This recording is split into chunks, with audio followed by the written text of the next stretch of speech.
A mindful mama and a hot mess walk into midlife. One of us meditates. The other curses under her breath. Welcome to Namaste and No Way.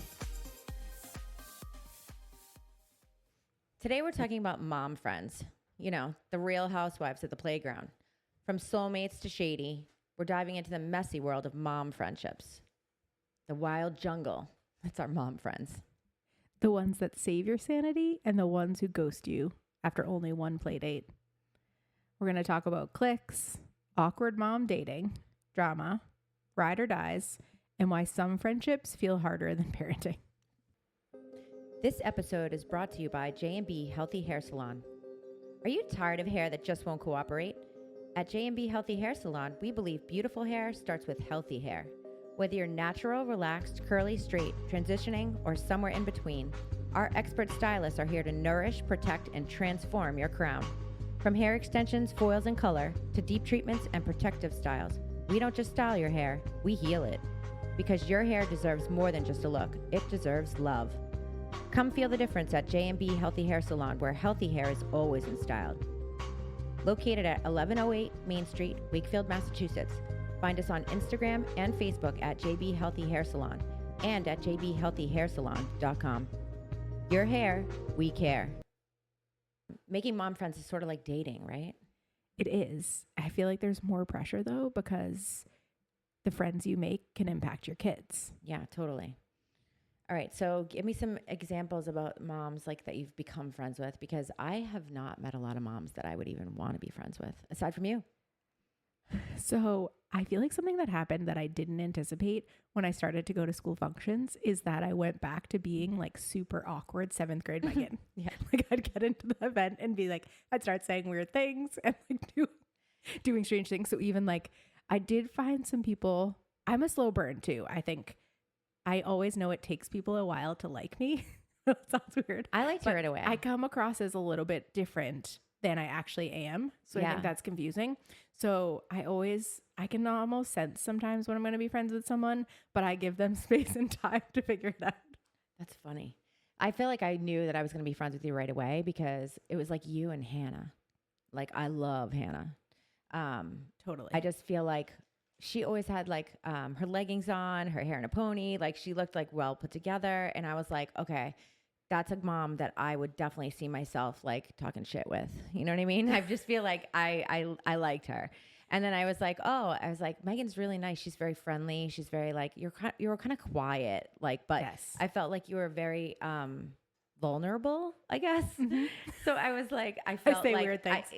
but I felt like I had space to be myself, because people often assume that I'm a bitch and like kind of, you said unfriendly, but I feel like that's just me being like, I'm not open unless like someone's like maybe more vulnerable to me. And then I feel like I can have the space to sort of be myself, Totally. You know? Totally.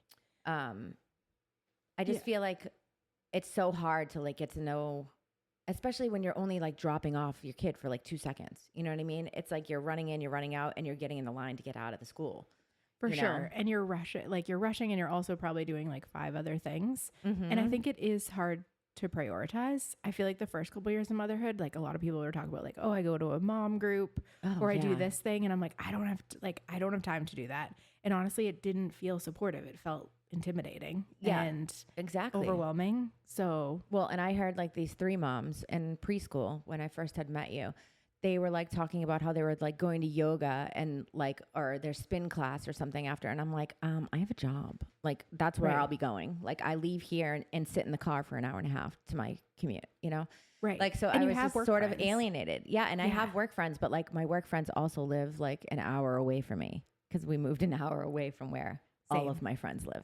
So I was like, because we had moved to the South Shore. So I was like, sort of felt like a little bit out of, like my nose out of joint a little bit, because I didn't know anyone in the South Shore. And I thought like having a child in school would help me to like build friendships. And it was actually like, I felt more alienated because I felt like I didn't have anything in common with these moms, you know? And I felt kind of like, oh, like this is terrible.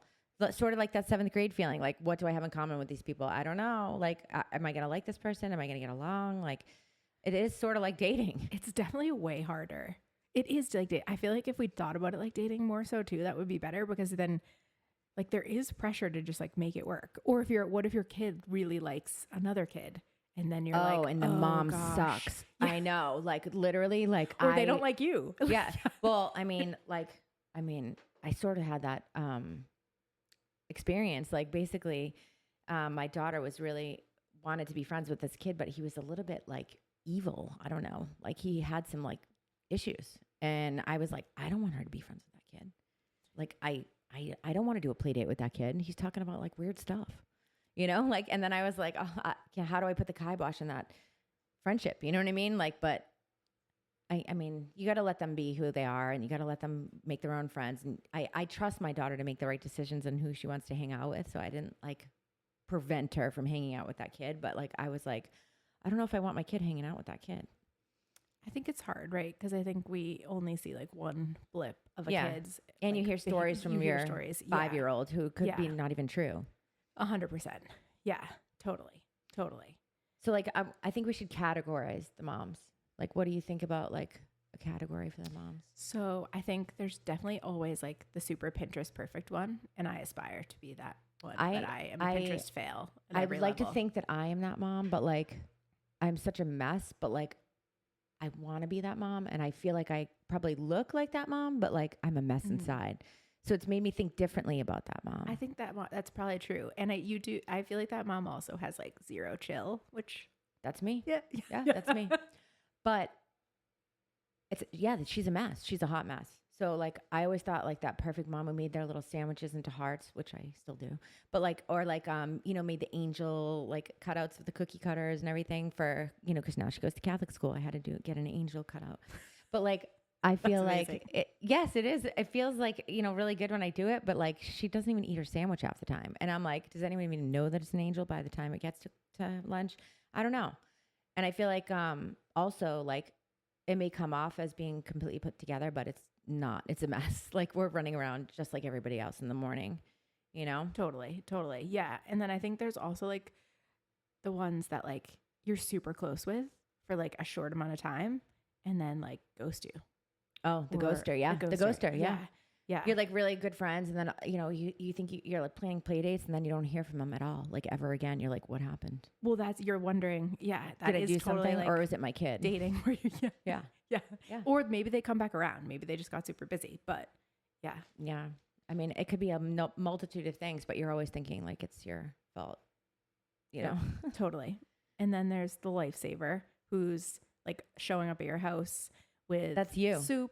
That's you. You brought us cookies when we had COVID. Do you remember? I made Brian make them. Oh, you did? Yeah, that was so nice. I was like, wait, you did what? I was like, we have COVID. You're like, yeah, they're outside the door. I was like, oh my God, that's so nice. Just having a little bit, like when you're having a hard time, like having that mom show up can be really meaningful. Very helpful, yeah. Even if it's something small. Yeah. And then we have the competitive one. She's the one who's always like comparing everything, like the grades. Like, oh, my child's reading at a 4th grade level. I'm like, my child can say the alphabet. I mean, we're in preschool. Like, what are we doing here? Like, do you remember? This mom who I'm talking about. She read stories to the children in class. I think in like preschool. People often are achievement focused.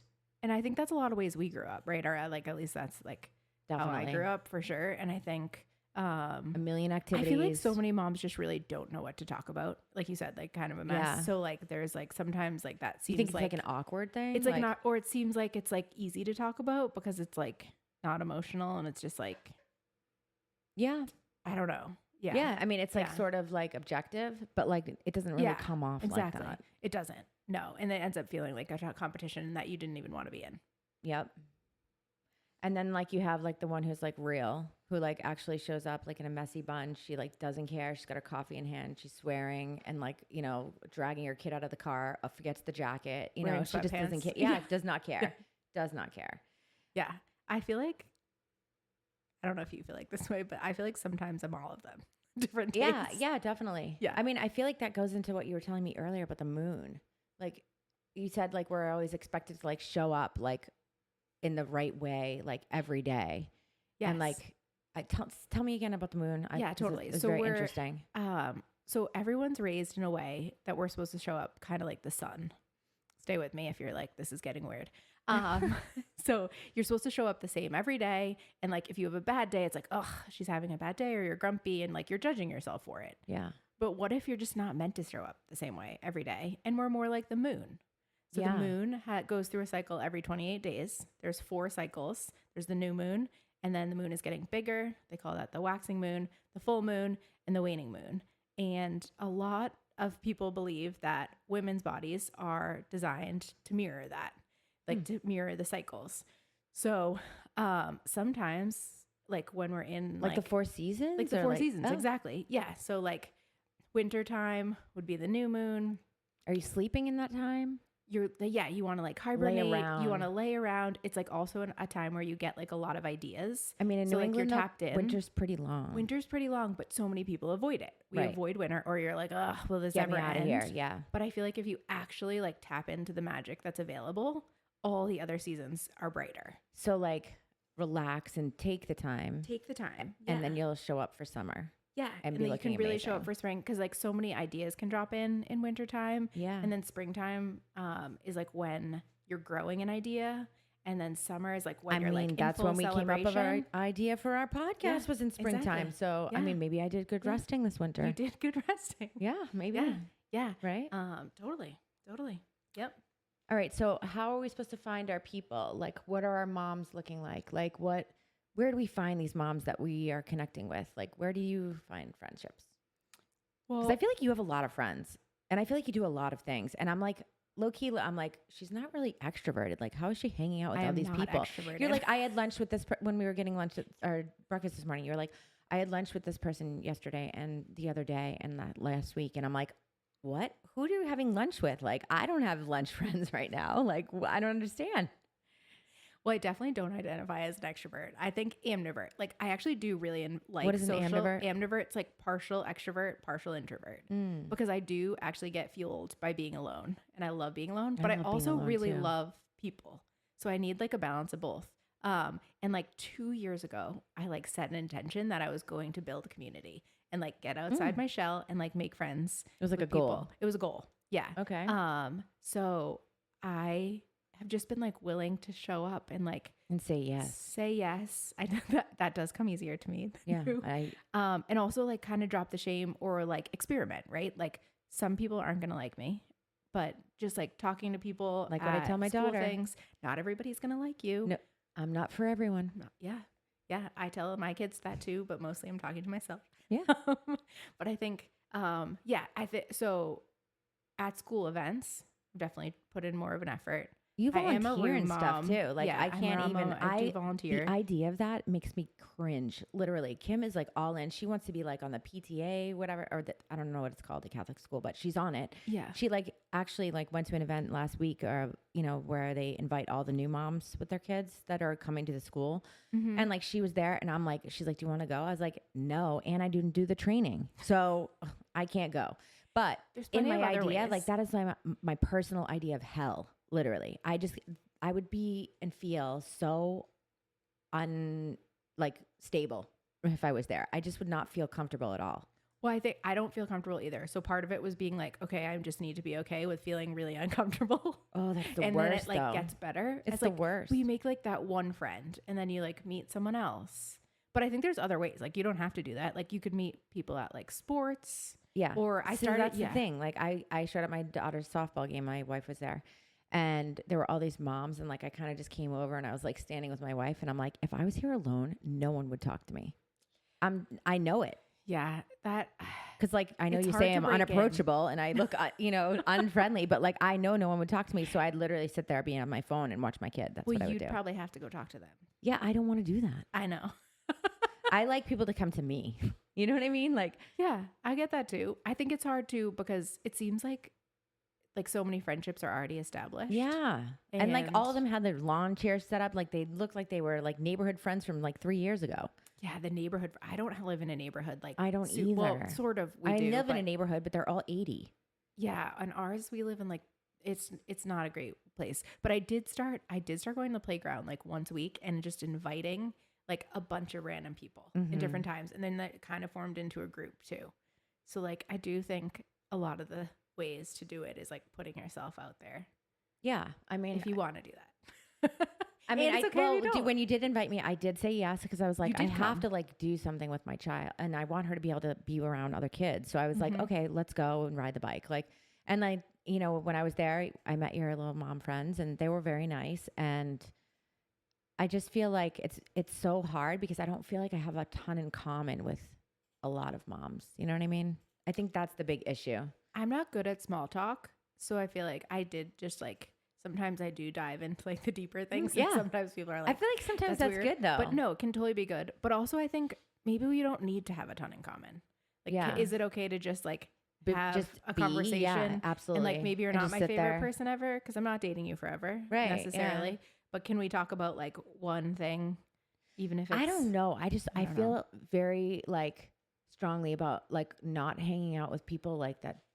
I don't know. I just feel like I cannot waste my time. Do you know what I mean? Like I want my daughter to have a good time, and like I will sacrifice my time for my daughter to have a good time. But like, I don't want to sit there with a mom who I'm like, ugh, you know? Well, no, I think that's fair too. And there is like the moms like that you're like, oh, I feel really drained after this conversation. Oh my God. And like, so like boundaries. Like Eeyore. Like, yes. Literally. Yeah. Yes. Like I feel like you'll be like in a, you know, a situation where they're dumping on you all the time. And you're like, oh my God, can you please stop? Like, it's like, you know what they're going to say. They're like, oh my God, I got an infection this weekend. And, you know, oh, I had this, I had that. And, oh, and I got poison ivy. And then, you know, oh, and then my mom died. And then you're like, oh my God, like, this is a lot. Like, did this really happen this whole weekend? Like, wow, what are you doing here? Like, if any of that stuff happened to me, I would be like, not here. I'd be like at home, like resting with some calamine lotion on and like planning a funeral. You know what I mean? Like, I would not be here at the park. Like, so what are you doing here? I think I've always been a person that people just tell random, like I'll be in Dunkin' Donuts line and someone will tell me like intimate details about their life. So I feel like I'm just kind of used to it.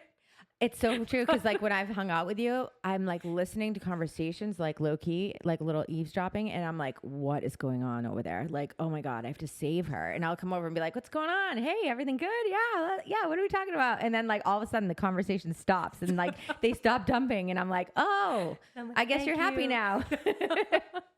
It's so funny. And it's so weird. Like, I just feel like, I mean, I feel like my wife also has that personality. Like, she basically is like always the one. She always says like when she was in college, she was an RA, and she'd be the one like holding the girl's hair as they're like throwing up, or like listening to like. So she went to they took her to a strip club like a long, long time ago. She's probably gonna hate me for the story, but she ended up literally they got her a lap dance or something, and she like talked to the stripper about her life. Okay, and like the stripper just like she's like, no, I don't want to dance. I just want to. And she's like, and they just literally talked like about like her life and like how she was doing this to like pay for her daughter's school or something. It was like, I was like, this is why I love you, because this is crazy. These are the things that happen. It's crazy. But like, I mean, it's just like, what person would literally like be in a lap dance and like talking to the stripper about her personal life? It's just so bizarre. I can totally you know? see it. But it makes so much sense knowing her. It's so weird. Well, I think too, it's like, you need to set some boundaries. It depends on the person, right? Too. And I think like, just like making your own mom tribe, it can look the whatever way you want it to. Yeah. I mean, okay. Does that mean like say yes when it's like feeling awkward or? Yes. I don't want to say yes though. I don't want to like be like, oh, okay, I'm going to do something where I don't really want to do it, you know? Well, then maybe you just work on like having, like one or two, like really close friends. You don't need a ton. Yeah. And I think friendship in this season is just super messy, right? But totally. It is sacred. And I think it is totally worth it. I mean, good mom friends remind you that you're, you know, not alone. You're not doing this alone. I mean, even the bad friends remind you that you're not alone, I guess, because they're complaining about things that you probably feel inside, but maybe you're not like unloading on everybody, you know? I do think sometimes like when people, like you said, when I was vulnerable, I think some people probably are like off put by that, but then it can invite other people to like share what's true. Totally. And it also leads to really good stories for podcast episodes.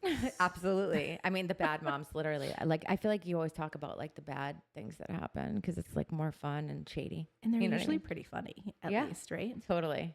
Yeah. Well, just a reminder, there's no one way to make mom friends. And if you haven't found your group or even your one or two, don't stop trying. Exactly. And now it's time for our favorite Namaste or No Way game. All right. Here we go. Alrighty. Here we go. Reiki. I'm not really sure what that is. I picture like a namaste pose. Oh no, Reiki's where they put the laying hands on you for the energy. Yes. You know, when I was pregnant, no, I was breastfeeding actually, and I went to go get Botox, and I didn't realize that you couldn't get Botox when you were breastfeeding. So she's like, "Would you like to do a Reiki session instead?" And I was like, "What?" And I had no idea what it was, and I was like, "Okay."